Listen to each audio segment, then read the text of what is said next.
The Iron Bowl. So many crazy things have happened during the at the Iron Bowl all these years. Mac Jones coming in for Tua, the kick six, Bo Jackson highlights.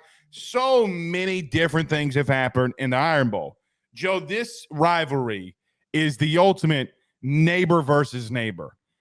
Your neighbor could be an Auburn fan. You can be a Bama fan, vice versa, whatever it may be. This is one of, and arguably is the South's deepest rivalry is these two. I got to tell you, I know, and this is going to be crazy for me to say, because I just got done watching Auburn versus New Mexico State film. I'm so sorry. And I'm sitting here saying to myself, there's a splattering on the way in the Iron Bowl. But then I remember, you know what? Brian Harsin had some really bad teams. Some really, really bad teams. And they kept some of these games close. But I don't think the country is talking enough about what Jalen Milroe has done in the last 3 weeks. He has been, since the bye week, since the LSU game bye week and that dynamic, they have figured something out offensively. And defensively, they've gotten better for it. He has almost 900 total yards, meaning Jalen Milroe, and 13 touchdowns in 3 games. The kid is going absolutely bananas. While I do think this game can be close early because I think it's a very heated rivalry game, nobody likes anybody in this rivalry. And I do think that Hugh Freeze will be able to conjure up some things early offensively. Jalen Milroe in this offense has found some things, and I do think that at the end of all of it, 10, 14, 17 points, I think Alabama is going to splatter them in the second half. And because of the lack of depth on Auburn, I think it could have the potential to get a little ugly. So, Blake, I really wanted to come in here on some bullshit, man. I really wanted to come in here and go on a whole tirade about how Alabama is going to lose to Auburn, but I'm not that much of a hack. I can't do that, Blake. I just can't. We look at these two teams on paper. This game's going to be a blowout. They're going to get boat raced. Auburn is going to get boat raced. I think that if we look back to 2 years ago when this game was close with TJ Finley, that roster wasn't a good football team, but it had more talent than this current Auburn team that we're watching. Their offensive line is bad. They've got no receivers. They've got holes all over their defense. They've got 2 nice players. I think Marcus Harris is a fine player. DJ James at corner is a nice player. But knowing what Alabama does well, which is smother you and attack you defensively, lock everything down with 2 elite corners. They don't have anyone that's going to separate on Terrion Arnold and Kool-Aid McKinstry. They don't have anyone that can block Chris Braswell and Dallas Turner. There isn't a shot in hell that this game is going to be close. I agree with you. Sure, it could be close in the first quarter, but it is going to get ugly quick. It is going to get so ugly. And I'm telling you right now, there is not a single rallying point when you lose a game as bad as New Mexico State. There is nothing you can do coming into practice that week that's going to say to yourself, we got to put that behind us. We're going to use that as a motivator. That's embarrassing. That's one of those things you show up to practice that week and you're like, God damn, we lost to New Mexico State. That's in your head the whole week. And it's going to come into the week going into this game. Their confidence is shot. I completely disagree with you. Because how do you rally around that, man? Let me tell you this, okay? People say I'm ultimately biased, okay, about my school. So let me do this because the Deep South will remember this. Since I'll do this as to make myself non-biased. LSU lost to Troy in Ed Orgeron's first year and then turned right around and beat a top 15 Florida. And went on the road. That's a good point. Okay. I also, believe it or not, we just got done talking about Ohio State and Michigan. I saw Appalachian State beat Michigan, and that same Michigan team have 10 wins. Auburn was coming off a 3-game in-conference win streak, and I think it kind of got to them a little bit. And I do think that there does come in a transitional year in a new year under a head coach like Hugh Freeze, shit like this is going to happen. Bama fans will remember this because the entire state of Louisiana won't let them forget. In Nick Saban's first year, they lost to ULM. And then, what the rest was history. Yeah. And I almost tweeted this out, but I didn't want to get Bama and Auburn fans in my mentions. The last time that we saw a coach lose to a G5 team in year one was Nick Saban. Right. So this is going to be the worst team that Hugh Freeze has. They're not going to win. I don't envision there being a way and them winning.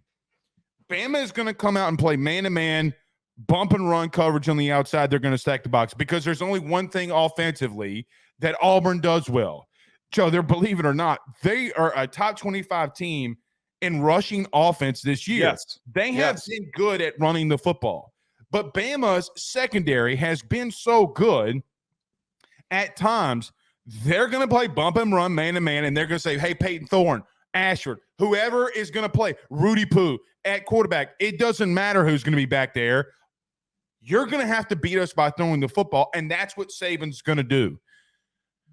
But I think that Auburn can run the ball early because I think they're going to come out lit. I've seen this same exact Auburn team, at home, go up against Georgia and stay around. Okay, that's a good point. All right? They are a very, very hot and cold team where they will offensively be like, God, dog, they are running the football at an effective rate. The next week, they're playing New Mexico State and they're getting splattered. So I will just say, for me, I think the ultimate separator is going to be that Milroe is going to start using his legs, and they're going to, the $1 million band in Tuscaloosa is going to get bumping, and that's going to be all she wrote, okay? But in this rivalry game, for me personally, I think it's a 10-point game, late maybe into the game, and then here's going to come the onslaught. I will continue to say this, and it's in no benefit to myself. Everybody wants to clown on Jalen Milroe. Oh, yeah, well, he can't throw. Oh, well, yeah, he doesn't process well. Joe, I got to be real with you. That's cool if you want to talk about him as a prospect moving forward. But here's what I know. They are running their version of a triple option offense. Let me explain very, very quickly. They're going to zone read, do the RPO behind it. It's what they've been doing the last 3 weeks. And then they're going to give you a hard play action. Somebody's going to go over the top, which Jalen Milroe does very well, and they're going to take the shots deep. They did it against LSU after the bye week. They did it to Kentucky. They did it against Chattanooga. Tommy Rees has found something that Jalen Milroe can accomplish. And I will be real with you. If that kid gets in the open field, watch out. We're not talking about him as just a college quarterback. You hated Stetson Bennett, right? Like, you are not a Stetson Wait. I didn't say I hated Stetson Bennett. Okay, it was just a different discussion about his legacy that I didn't agree with most. Okay. There is a thing that people have to understand in reference to a good college quarterback can be a good college quarterback.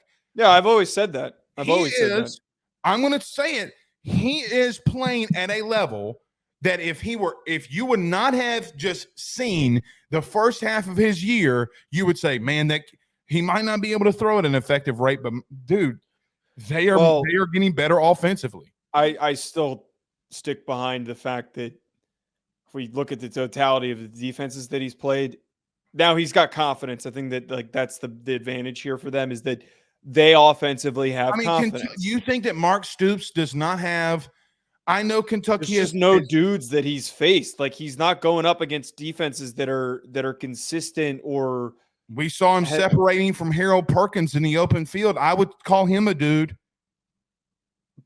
But he was able to perform the way that he did because of all of the other defensive issues for LSU. All I'm saying, I get it. We're going to really find out who Jalen Milroe is when they play Georgia. I just want to hit up a point, though, here before we get to our top 10s. I think that to paint a possible picture if Auburn somehow finds a way to keep this thing close and win this game is exactly the way that Auburn-Georgia game played out. They have to have highly successful rushing plays. They have to pick up a lot of big chunk plays and just churn out the clock, they also need to find ways to make Jalen Milroe make mistakes. Because if they get a short field, that's what they need to do to score. I don't think that they can string together multiple long drives, and that's what hurt them from being able to finish that Auburn Georgia game. If you can get a couple of short fields, and there was that's how you get in that position. There was a guy named Brock Bowers who said, "Not today." Right. Here's look. We'll talk about this game ad nauseum next week. Okay, the SEC championship game. God, it's gonna be a fun show. I'm just gonna tell you. Listen to me. I have seen this story before from the little man. You can, if you want to, you can say whatever you want about them as a team, and that's fine. Look, offensively, they're in the top 50. They're at 49. Passing offense, they're 62nd. Rush offense, they're 43rd. But here's the big thing: scoring offense, they're in the top 15. I don't care what you look like if you're scoring the football. Okay. Now, they are 7th offensively in third down conversions. Joe, yep. They have been. This is happening for more than pretty much since Arkansas to some extent. They have gotten better there. I've seen this from the little man before, and people can continue to question Alabama all the live long day. Good luck.